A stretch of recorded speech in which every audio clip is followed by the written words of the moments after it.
ফিলিস্তিনের ওপরে যেটা চলছে এটা অন্যায় কিনা বলেন তো, বলেন বলেন। তামাম দুনিয়ার 257টা রাষ্ট্রের শুধু 2টা রাষ্ট্র বাদ দিয়ে সবাই এটাকে ধিক্কার জানিয়েছে। এক আমেরিকা, আর এক আমাদের এই পাশের উগ্রপন্থী দাদা, সবাই না, উগ্রপন্থী হিন্দু দাদা যারা আছে তারা, বিশেষ করে এ পৃথিবীর নিকৃষ্ট মানুষ 6 জন, তার ভেতরে মোদি একজন।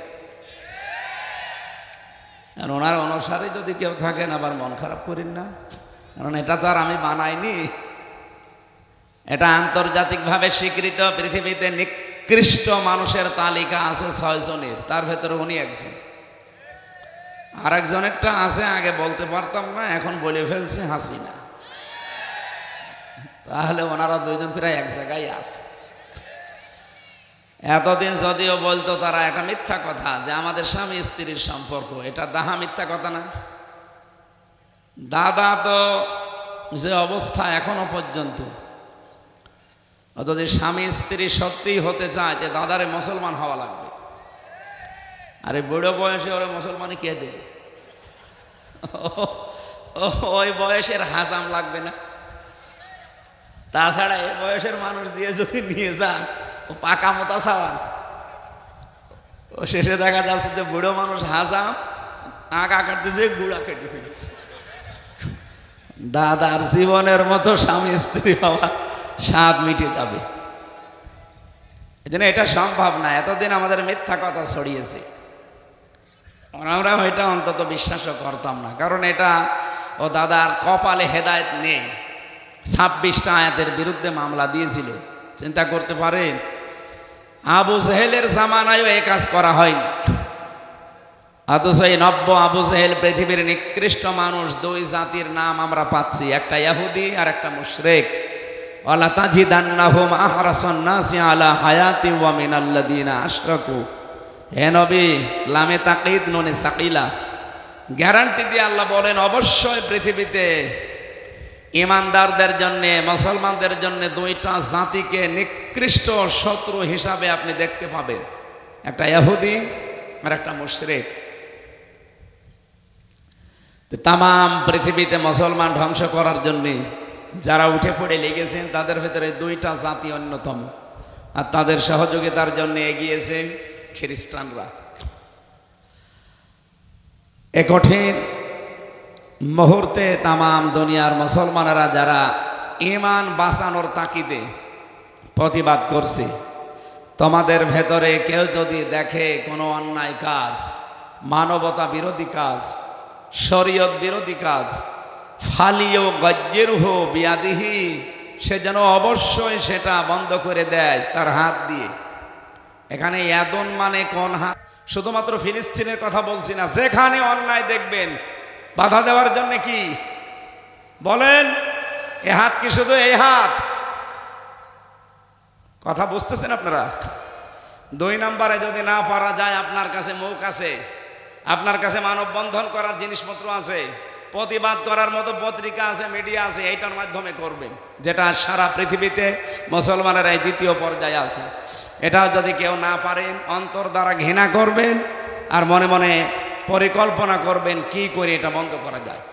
চোর ঢুকে একটা একটা করে সব জিনিসপত্র নিচ্ছে, আপনি দেখতেছেন। মনে মনে আপনি সিদ্ধান্ত নেবেন যে এখন যদি চিল্লাপাল্লা করি, ওর হাতে তো ছুরি আছে, আমাকে কোপ দেবে। কি করা লাগবে তখন? আপনি মনে মনে সিদ্ধান্ত নেবেন, রব্বুল আলামিন, ঘরের ভেতরে এদিক ওদিকে তাকিয়ে দেখবেন যে আমার সেই লাঠি কই, আমার সেই লাঠি কই। মানে কি? খেয়ে দাঁড়াতো, আকাশ বাতাস ভারী হওয়া। আপনি চিৎকার শুনেছেন গতকালকে বিকাল 3টার সময় যখন বম্বিং করছিল, এক একটা বমের সাথে 18-20 জন 30 জন আকাশে উঠতেছে। এগুলো আকাশে যায় না, আমি তো দৃশ্য দেখে মনে হচ্ছে ওরা আল্লাহর জান্নাতে উঠতেছে। হাসপাতালে, ক্লিনিকে পর্যন্ত বম্বিং করা হয়েছে। একটা বাচ্চার মাথা উড়ে গেছে। বাবা তার সন্তানের শুধু বুকের ওপরে হাত দিয়ে আরশের দিকে তুলে ধরে বলছে, মালিক, এই পৃথিবীতে 210 কোটি সন্তান মুসলমান আছে, এটা ভুয়া, এটা মিথ্যা কথা।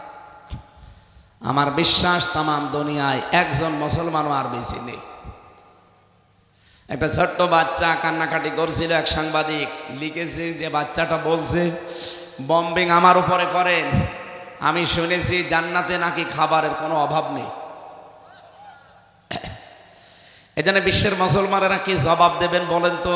আপনার ইমানই তো থাকছে না। উনি শিরিকের কথা বলছিলেন যে শিরিক করলে ইমান আমল সব নষ্ট হয়ে যায়, আর আমাদের তো এমনি সব নষ্ট হয়ে যাচ্ছে। সুতরাং যার যতটুকু সমর্থন আছে, এটা যাদের আছে তারা দেখাচ্ছে। দ্বিতীয় নম্বরে ছিল অবিলিসানিহি, সে যেন তার রেসান দ্বারা, জবান দ্বারা মিছিল মিটিং করে অথবা বিক্ষোভ প্রদর্শন করে বিভিন্ন কায়দা এটা বন্ধ করবে বিশ্বের মোড়লরা, এটা যেন সে প্রকাশ করে। সারা বাংলাদেশ সহ বিশ্বের বহু মুসলমানেরা এই পর্যায়ে এখন আছে। কি সাতক্ষীরায় হয়নি? 3 নম্বরে নবীজি বলেন কলবিহি, অন্তর দ্বারা সে যেন অন্তত ঘৃণা করে কাজটা, আর পরিকল্পনা করে কি করে এটা বন্ধ করা যায়। মুসলমানদের দ্বিতীয় কেবলা বলা হয় বায়তুল আকসা, এই ঘর পর্যন্ত বম্বিং করে উড়িয়ে দিয়েছে। নবীজির ভবিষ্যৎবাণী আছে, এটা আবার দাঁড়িয়ে যাবে।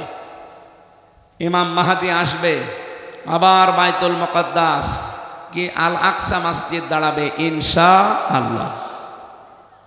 3 নাম্বার যেটা বললাম যে অন্তর দ্বারা আপনাকে ঘৃণা করা লাগবে। আমরা বাস্তবে দেখতে পাচ্ছি বাংলাদেশ সহ বিশ্বে বহু নামধারী মুসলমান যারা এই যে ঘোমটা দিয়ে থাকে, এই মানুষগুলো এখনো পর্যন্ত ফিলিস্তিনের পক্ষে কথা বলে না। ওরা ফিলিস্তিনের মানুষের দোষ দেয় যে ওদের এত বোঝার দরকার কি। সরাসরি আপনার বাড়ি থেকে এসে গরু খুলি নিয়ে চলে যাবে আর আপনি কিছুই বলতে পারবেন না। এই একটা কথা হলো। যারা এই ঘণ্টাধারী মানুষ, আমি নাম নিলাম না, আপনার ইমান আছে, আপনি টের পাচ্ছেন? পরিকল্পনা তো আপনার নেই, আপনি ঘৃণাও করতে পারেন না মন দিয়ে। আদাফুল ইমান, নবীজি বলেন এটা ইমানের সর্বনিম্ন স্তর। এটাও যদি কারো না থাকে তার ইমান নেই। কি কথা বললেন না? এখন ঘৃণা মানে কি? বাংলাদেশ, ভারত আর পাকিস্তান এই সমস্ত দেশের মানুষ ঘৃণা মানে মনে করে যা, এরকম না।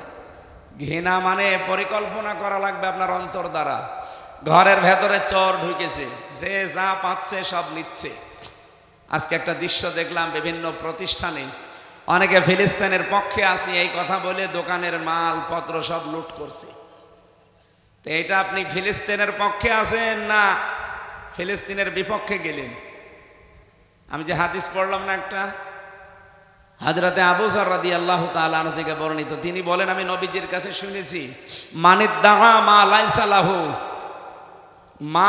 লাহু ফালাইসা মিন্না, পৃথিবীতে যেটার অধিকার তোমার নেই, তুমি যদি ওই জিনিস নিজের দখলে নিয়ে নাও, বিশ্বনবী 1 নম্বরে বলেন সে আমার উম্মতের ভেতরে আর নেই। সুতরাং আজকে ফিলিস্তিনের পক্ষে আছি এই কথা বলে সারা বাংলাদেশের বিভিন্ন প্রতিষ্ঠানে যারা লুটপাট চালিয়েছেন, চুরি করেছেন, দখলদারি করেছেন, নিজেদের দখলে নিয়েছেন, আল্লাহর কসম আপনি নামাজ পড়তে পারেন, রোজা রাখতে পারেন, হজ করতে পারেন, মুসলমান নাম নিতে পারেন, আপনি আর মুসলমান নেই। আমার কথার অর্থ বোঝেন? এই কাজটা করে কারা দুর্বিসন্ধি করছে? এ দেশটাকেও ফিলিস্তিন বানানোর জন্য। কারণ যারা দায়িত্বে আছে বিশ্বের, এরা কি মানুষ নাকি? ট্রাম্পের মতো একটা মাতাল পৃথিবী চালাচ্ছে। 236 বছর চলছে। তামাম দুনিয়ার মানুষকে যারা সবক দেয়,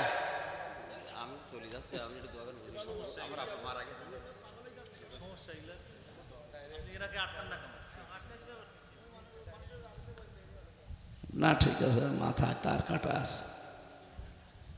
সম্মানিত ভাইরা, আমরা কথা বলছিলাম 236 বছর চলছে গণতন্ত্রের সবক তামাম দুনিয়ার মানুষকে যারা দেয় আমেরিকা। আপনি তাকান, এরা আজ পর্যন্ত নারী পুরুষের সমান অধিকারের কথা বললেও 236 বছর পার হয়ে গেল। এই ট্রাম্প এখন 47তম প্রেসিডেন্ট। কত বলেন? 5 বছর 5 বছর করে হিসাব করেন, 236 বছর ওদের চলছে। অথচ আজ পর্যন্ত ওরা কোনোদিন কোনো মহিলার হাতে নেতৃত্ব দেয়নি। অথচ তাম দুনিয়ায় ওরা মানুষকে জানায় নারী পুরুষের সমান অধিকার দেওয়া লাগবে, গণতন্ত্র প্রতিষ্ঠা করা লাগবে। এইটার নাম গণতন্ত্র? আমাদের সবক দিয়ে দিয়ে আমাদের দেশটাকেই ধ্বংস করে দিয়েছে। আমরা এই ৫৪ বছরে দায়িত্ব পালন করেছি, বাংলাদেশের পুরুষ মানুষ বেশি না মহিলা? বলেন। নবীজি বলেন লা ইউফলিহা কওমুন আল্লাহু আমরাহুম ইমরাতুন। এখানে ইমরাতুন আছে, সাকিন আছে, তাও দুইটা, পেশ দুই পেশ দেওয়া আছে। আমি চিন্তা করলাম ইমরাতুন কেন? নবীজি বলেন কখনো ওই জাতি সফল হতে পারে না যে জাতির দায়িত্বে আছে কোনো মহিলা। এই হাদিসটা তারা আর কোরআন হাদিস বিশ্বাস করে না, কিন্তু মেনে চলছে। এই জন্য তারা দুনিয়ার ময়দানে যেভাবেই হোক দাঁড়িয়ে গেছে। আর আমাদেরকে সবক দিয়া ৫৪ বছরে আমরা আরো পেছনে পড়ে আছি। আগামী থেকে আমরা চাই এদেশের দায়িত্বে যারা আসবে কোনো মহিলা যেন না আসে, আসা লাগবে পুরুষ। আমি নরম ভাষায় বললে কত দূর যাচ্ছে আপনি চিন্তা করেছেন? আল্লাহু আমরাহুম ইমরাতুন, কোন একজন মহিলাও যেন না আসে। যেখানেই হোক দায়িত্বে থাকবে কারা?